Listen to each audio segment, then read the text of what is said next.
But yes, it was an incredible experience. It's a goal I've had for a long time, a dream I've been working on since I was 10. I'm 26 now. I got interested in dog sledding when I was 10. I always loved training animals. I always trained all of our pets. I even trained our cat to sit. That was about the only thing she did. But I think it was just a coincidence. But I'm saying I trained her to sit.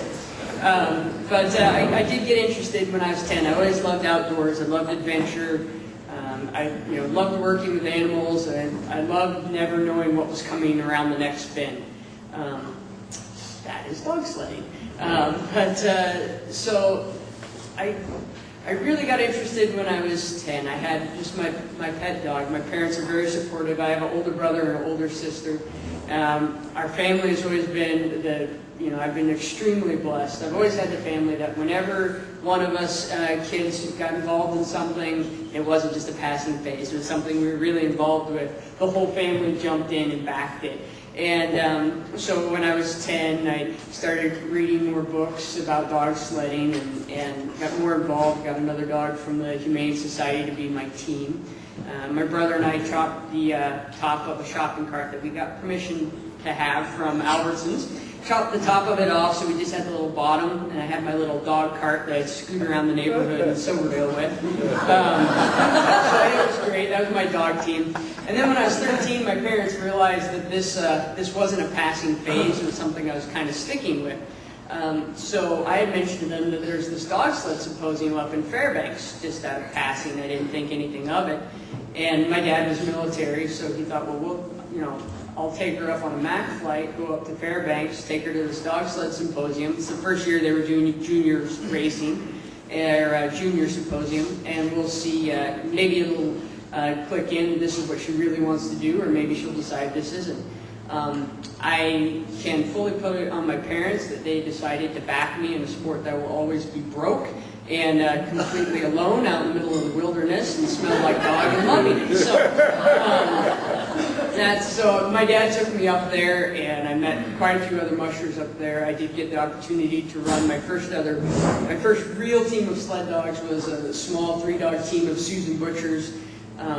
We were practicing. They were talking about passing on the trails during a race, which to me that was a completely foreign concept at the time because I was just concerned about getting my 2 dogs on my little shopping cart around the subdivision.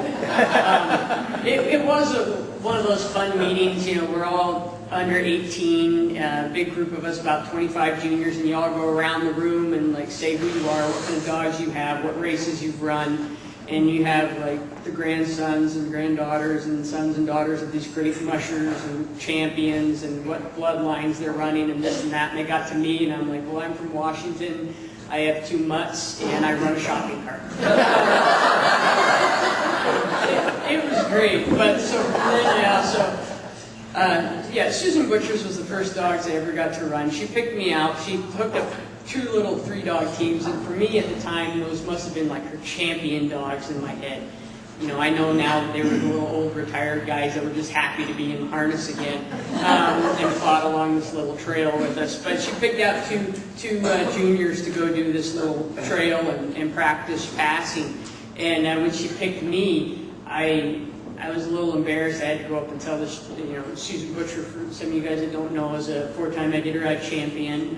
One of the, Libby Riddles was the first woman to win the Iditarod, but Susan Butcher came behind and did 3 consecutive wins and then off a year from winning, not racing, and then won again. So she started the phrase that in Alaska, men are men and women win the Iditarod. So when she picked me, I had to when she came over, I had to say, well, I've never really been on a sled before, and I figured she'd pick somebody else out. And I told her I only have 2 dogs and I only run a little cart. And she's like, no, and she told me how to do it, which that really set in motion the desire for. Things went downhill from there, I guess you could say. So I started my kennel when I was 13. I got involved handling for a musher up in Fairbanks, a different